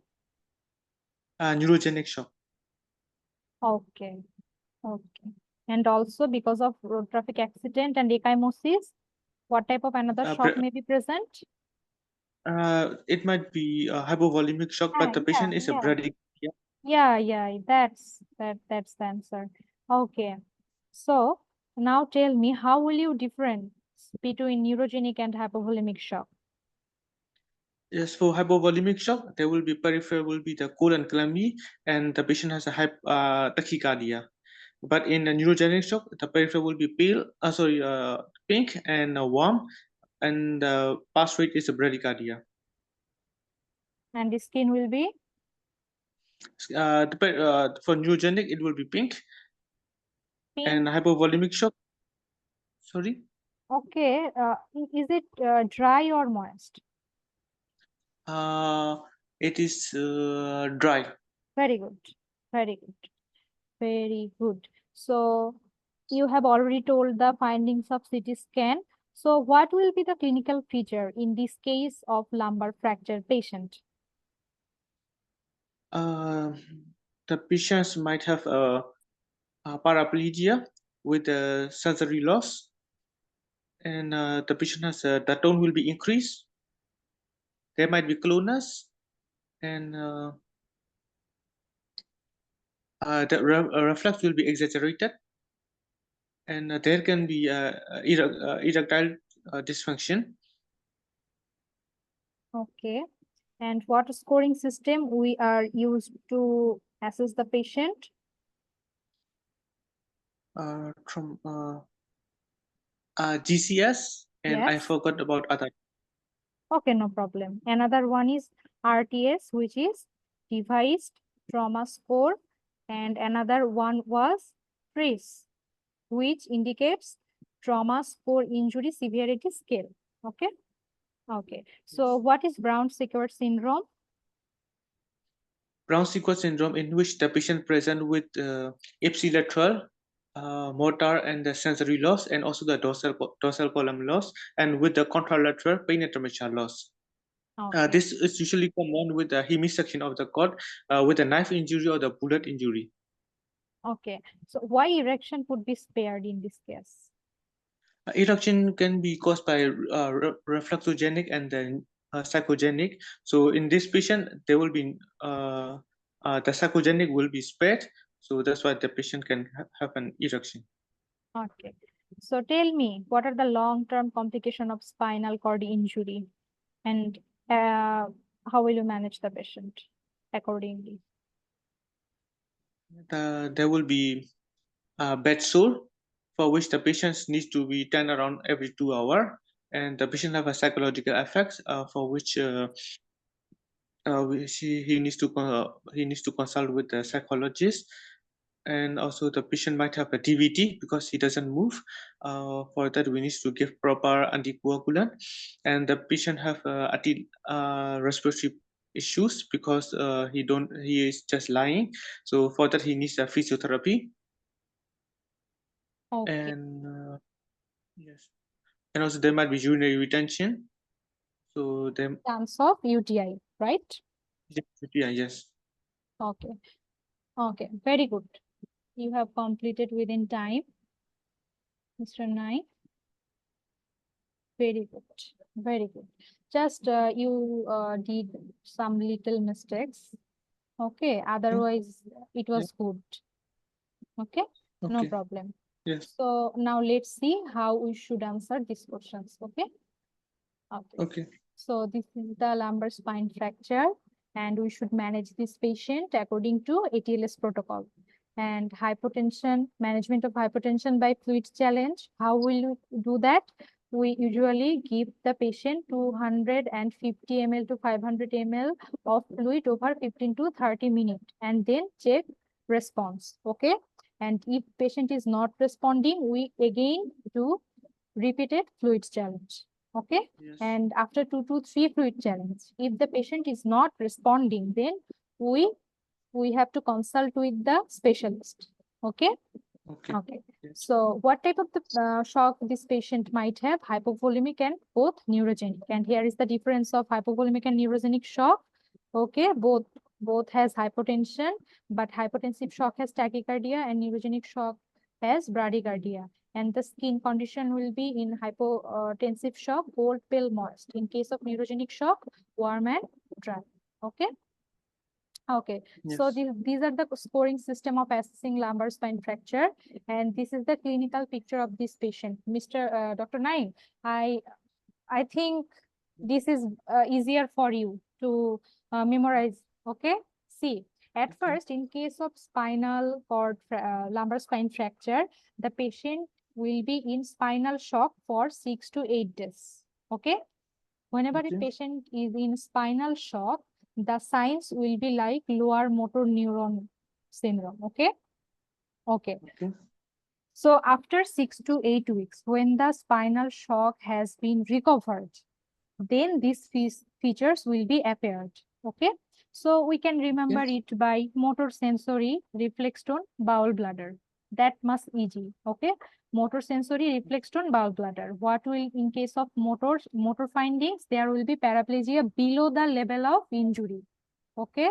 You Okay. must tell there will be paraplegia below the level of spinal cord injury. Sensory lost below the injury. Okay. Then reflex, hyperreflexia, reflexia, and also there will be positive Babinski sign. Okay. Then the tone will be spastic and bowel will be neurogenic. There may be incontinence or diarrhea. Okay. In case of bladder, there will be incontinence, and in case of bowel habit, there may be chance of diarrhea. And in case of bladder, C, uncoordinated bladder. Okay. So tell like this, it will be, I think, more easier to answer in exam. Okay. Yeah. Okay. That's So clear. why erection is spared? Because reflexogenic erection, which involve S1, S2, S3 may be lost, but the psychogenic erection may be spared. Spared. Okay. Yes. So what is Brown-Sequard syndrome? See this picture very carefully. You have told nicely, Mr. Nai, that hemisection of the spinal cord is called Brown-Sequard syndrome, which is characterized by ipsilateral loss of motor weakness because of corticospinal tract, loss of proprioception, position vibration because of this, posterior cord injury, and also this tract of gall and Buddha, posterior cord, lateral and anterior. Okay, and contralateral loss of pain temperature because of loss of spinothalamic tract. Okay. Yes. Okay. Try to remember this picture very carefully. Okay. So next, what are the long-term complications? See, I add here the complications and management side by side. There may be chance of deep vein thrombosis because the patient cannot be mobile. Okay. Because of this immobilization, the patient may develop deep vein thrombosis. So what will we give the patient? Maybe some walking aids or rehabilitation for the patient. For osteoporosis, we may give some prophylaxis. Okay. Then peptic ulcer disease, PPI, pressure sore, sore prophylaxis, then UTI. You have already told very nicely, Mr. Naing, that we have to change the posture of the patient to hourly. Okay, we can use pneumatic bed also, and if there is any pressure sore already developed, then we may use some, topical antibiotic, or in case of severe pressure sore, we have to give IV antibiotics according to local trust policy. Okay. Then in case of urinary tract infection, we may treat with antibiotic. And in case of chronic pain, we should do the pain management, and also we can give physiotherapy. And in case of respiratory tract infection, as the patient is immobile, so there may be chance of accumulation of the secretions within the lung. So there will be chance of, more respiratory tract infection. So we should avoid that. We should give the patient regular chest therapy, and also if the infection will already occur, then we have to give the patient antibiotic according to local trust policy. Okay, understand everyone? Yes. Yes, ma'am. Very good. So now who will be the next? Next, we have just 2 slides. Okay, last 2 slides. Is there anyone new want to tell? Dr. Pooja, Dr. Inora. Hello, Dr. Inora. Can you hear me? No problem, just greetings. Hello, Inora. Can you hear me? You don't have to answer the questions, just greet with us. Okay, maybe her speaker is off. Okay, we can see Dr. Tanvirahat Joy. He is new. Very good. Okay, so Dr. Naing and Dr. Fayaz. I will go with that. I'll take. Okay, okay. So Dr. Fayaz will tell this slide, and Dr. Naing will the last slide. Okay? Okay. Okay. ma'am. Okay, very good. Start. 28-year-old male. His left is leg crushed for a few hours. Left. I can't see the word. Unobserved. You can see the screen. I can see. Okay, ma'am. Okay, yeah, ma'am. Left unobserved on orthopedic ward. His investigation report showed presence of acute kidney injury, and urine dipstick test showed blood in the urine. Okay. So what complications are occurred here?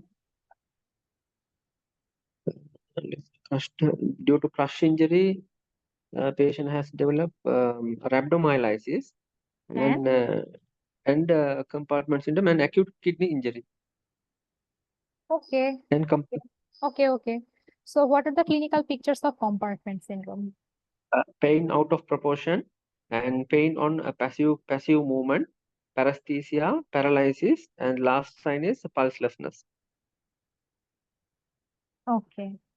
Okay. And how to diagnose compartment syndrome in a patient with altered sensorium? By using intracompartmental pressure monitoring device. Yeah. And what will be the range? When will you tell that the patient has compartment syndrome? Normal is 0 to 15. More than 20 is need fasciotomy. More than 30, I guess. More than 30 millimeter mercury. Yeah. Okay. What may be the complications of this compartment syndrome? Can you tell me that? Compartment syndrome can cause rhabdomyolysis. Okay. And rhabdomyolysis can lead to acute release of myoglobin in the circulation, which leads to acute tubular necrosis and acute kidney injury. Okay. And is there any chance of damaging nerve from Yeah. compartment syndrome? Risk of lose the limb and may end up in amputation. Yes. Okay. So now tell me, what is the normal compartment pressure? 0 to 15 millimeter mercury. Very good. And if there is more than 30, what will we do next? Need urgent fasciotomy. Very good. Very good. Compartment release. Very good. So what will you say to the patient when take consent for this fasciotomy? This is an emergency condition. We have to go with the surgery called fasciotomy. If we haven't done, the risk of losing the limb Okay, very good. and And life-threatening condition. okay, no problem. So now tell me why there is acute renal failure. Here, due to acute tubular necrosis, here that myoglobin will crystallize in the renal tubules, and which will toxic to the tubular epithelium and cause acute tubular necrosis, which Okay. leads to renal failure. Okay, and another reason? Renal failure. Is there any chance of vasoconstriction? Vasoconstriction. Yeah. As there is decreased extracellular volume, so there may be chance of vasoconstriction. Okay. Okay. Okay. Next is what is myoglobin? Can you tell me what is myoglobin? Myoglobin is a oxygen and iron binding protein of the skeletal muscle. Okay. So now tell me what is the definition of rhabdomyolysis? Rhabdomyolysis is a condition which occurs due to severe damage to the muscle, which leads to release of toxic components into the circulation, such as myoglobin and also associated with electrolyte imbalances, hyperkalemia, hypocalcemia, and hypophosphatemia, and increased level of uric acid in the blood. Very good. Okay. So now tell me what can be the causes of this rhabdomyolysis? There are several causes. One is crush injury. Other one is severe strenuous exercises, severe burn, and acute reperfusion injury, hypothermia.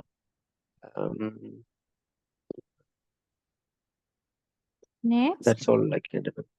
Okay. Prolonged immobilization. There may be chances of ischemic reperfusion injury. Okay, you have to tell all the causes. Okay, until the examiner will not accept your answer until you tell all the points. Okay, so try to memorize. Okay. So, and practice, obviously practice, just do not memorize. Okay, if you more practice and give more mocks, then it will be easier for you. Okay, so last question for you, how will you manage this patient? I will manage this patient according to the care of critical ill surgical patient management. What have you said? This is a patient of compartment syndrome. Trauma, then advanced trauma life support. Yes. And then carry on. According to the ATLS management, There, airway and cervical spine management, breathing and um, uh, breathing and ventilation, circulation and hemorrhagic control, and disability and neurologic control, DCT, exposure and environment management. And here, aggressive fluid treatment, and I will mainly focus on aggressive fluid treatment and using diuretics and alkalization of the urine and um, electrolyte balances. I'll initially insert a CV line and maintain the urine output more than 300 ml per hour and a strict input-output chart. If urine output is less than 20 ml per hour, consider giving 20% of mannitol after discussing with consultant. And if patient is severe pain, then we have to give us analgesia, analgesics, and according to the WHO pain ladder. And there's a urine is becoming to prevent. You have to maintain the urine pH more than 6.5.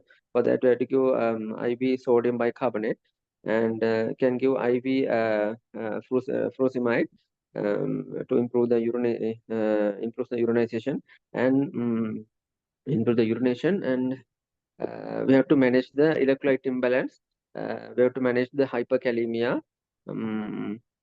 Uh, Okay, I think you have told all the things.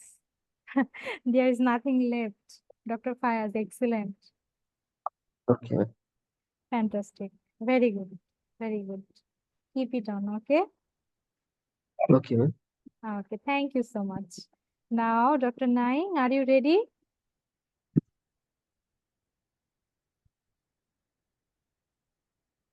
Hello. Dr. Naing, can you hear Yes, me? yes, I can hear you. Yes, I can hear you. Okay, this is the last question. Okay? Okay. Okay, very Yes. good. Very good. Uh, Start. can you pause? Yeah. Can you see? Hello, Dr. Fayaz. When will you give exam? Hello, Dr. Naing. Yes, I want to know when will Dr. Fayaz will give the exam? You can ask him in inbox after. Okay, Okay. we'll discuss it after finishing this slide. Okay. Okay. Okay, no Yes. problem. Okay. At first, please answer this session, and after that we'll discuss that. Okay. Okay. Yes. Okay. Okay. Try to read the stem. A patient presented in A&E after RTA. On arrival, GCS was 15. Episodes of vomiting, amnestic events. Now GCS 8. Okay. So what can you see in this CT scan? There is a biconvex hypertense area with a midline shift and compression of the ventricles. Very good. When to consider CT brain for trauma? CT brain, it's two types. One is within 1 hour and within 8 hours. For within 1 hour, on arrival, the GCS is less than 13, or GCS is less than 15 after 2 hours or 2 hours after arrival. And the patient have a depressed fracture or open scar fracture, or there is a sign of BCS scar fracture such as petal sign, CSF rhinorrhea or otorrhea, or raccoon eye, or the patient has a vomiting of more than 2 times. And if the patient doesn't have these symptoms, and if the patient's age is more than 65 years, and the patient is taking anticoagulant, then the patient needs CT scan of within 8 hours. And other features of CT scan to take within 8 hours is a dangerous type of injury, such as thrown out of a vehicle, or stuck between the vehicle, or fall down from the three step of stair, or 5 feet. 5 feet, more than 5 stairs or more than 3 feet. Okay. Oh, okay, yes. Okay, Yes. no problem. So what is the normal value of ICP? For lying down, it's between 7 to 15, and for standing, it's 10 millimeter mercury. 10 millimeter mercury. Very good. And how will you measure the ICP? Just tell the name, okay? You don't need to elaborate. Yes, so it is be invasive and non-invasive. For invasive, the gold standard is an intraventricular probe, and other is subarachnoid intraventricular catheter or subarachnoid probe, or extradural probe, or lumbar CSF pressure. In non-invasive measures includes transcranial Doppler or tympanic membrane displacement. Okay. It was in non-invasive, it was epidural probe. Okay. Epidural probe and Okay. intraparenchymal probe. Okay. So now, what is the danger of lumbar puncture in case of increased intracranial pressure? What will happen? Herniation and coning, which can lead to death. Yeah. Why? Can you tell me why chance of death? Because of lower displacement of the respiratory, because of the lower displacement of the respiratory center. Yeah, you are partially right because our cardiorespiratory center is situated in the brain stem. As there is coning of our brain stem, so there will be compression and our cardiac and respiratory center will not work. Very good. Okay. Very good. Very, very good. Now tell me, what is Cushing reflex? Cushing reflex, there is hypertension, bradycardia, and altered respiratory response. Okay. Okay. So pathophysiology of increased ICP, can you tell me? Yes, it is according to the Monroe-Kelly doctrine hypothesis. It is if we think the skull as a rigid box, it comprises of 80% of the brain, 10% blood, and 10% as a CSF.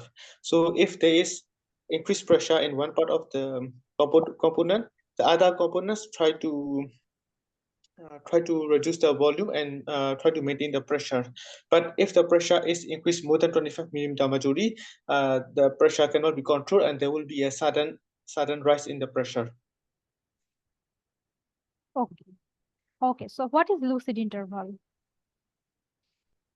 It is a temporary improvement in the patient condition after traumatic brain injury, after which the patient condition deteriorate with a rapid loss of consciousness. Okay. So why this is happening? Can you tell me what is the reason of this lucid interval? I want to skip the question. Very good. This is also a strategy. Okay. So clinical pictures of raised ICP.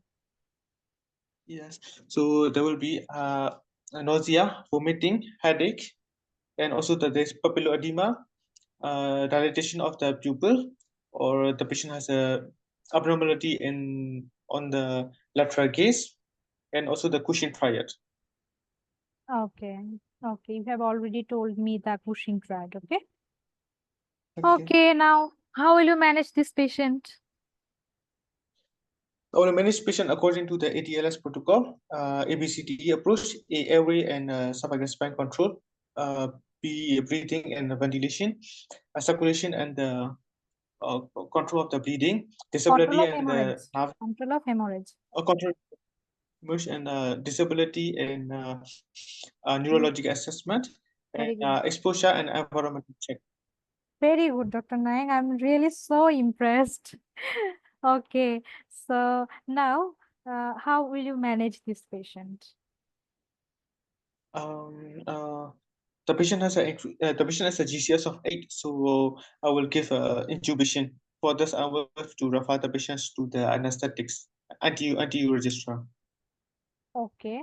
Just tell me the management in broad headings. Okay, so I have to improve the venous return from the blood, and second is to reduce the cervical edema, and also to reduce the metabolic rate of the brain, and decrease the CSF volume, Yeah. and And decrease also the blood volume. improve the venous drainage from blood. Yeah, sorry, brain. Okay. Okay. So please tell me the indication of intubation. GCS of less than 8, and if the patient cannot control his larynx, if there is the patient has a sequel for that the patient ICP increased, or there is a reduction of more than 2 motor component of the GCS, mandibular fracture on both sides, or bleeding in the mouth. Okay, very good. So next slide. Next part. What you can see in this image? It's hepatitis area with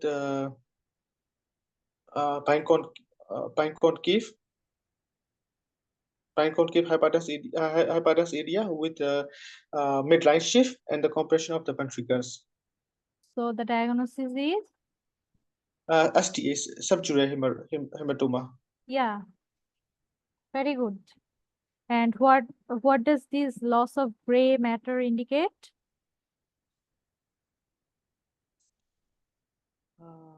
Can I skip the question? Okay. So what is GCS? Glasgow Coma Scale. Okay. Can you tell me the component name only? It's a I and verbal and the motor. And I includes 4, verbal is 5 mark, and motor is 6 mark. Now read the stem and tell me what is the GCS score of this person. Okay. I is 2. And then incorporated by source mean 2 means 4. 4, 4, 4, 8. Very good. Does she need intubation?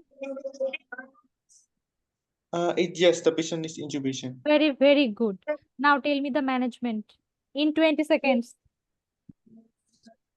Oh, I will manage the patient according to the ATLS protocol, ABCDE, airway and cervical scan control, breathing and ventilation, control bleeding, and the disability and the neural and exposure and. Mr. Sheikh, please mute yourself. Okay, okay, continue. Dr. Naing, continue. So the patient has a GCS is less than GCS 8, so I will give the intubation for the airway, and It's okay, you play. I will make measures to increase the venous return, and to reduce the brain edema, to reduce the brain metabolic rate, You can play. so that to Why? increase Okay, the go to blood. Mars, friend, go to Mars. Go to Mars. Mute. And if the GCS cannot control, then I will do the refer the patient for the neurologist, neurosurgeon for the decompressive craniotomy. Okay, now tell me the advantage of tracheostomy tube. Tracheostomy tube. It's easy to apply and easy to manage, and Helps in weaning from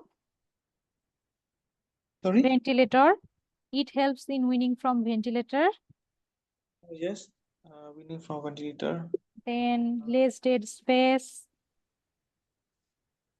Okay, no problem. No problem. I will tell for you. Okay, just listen.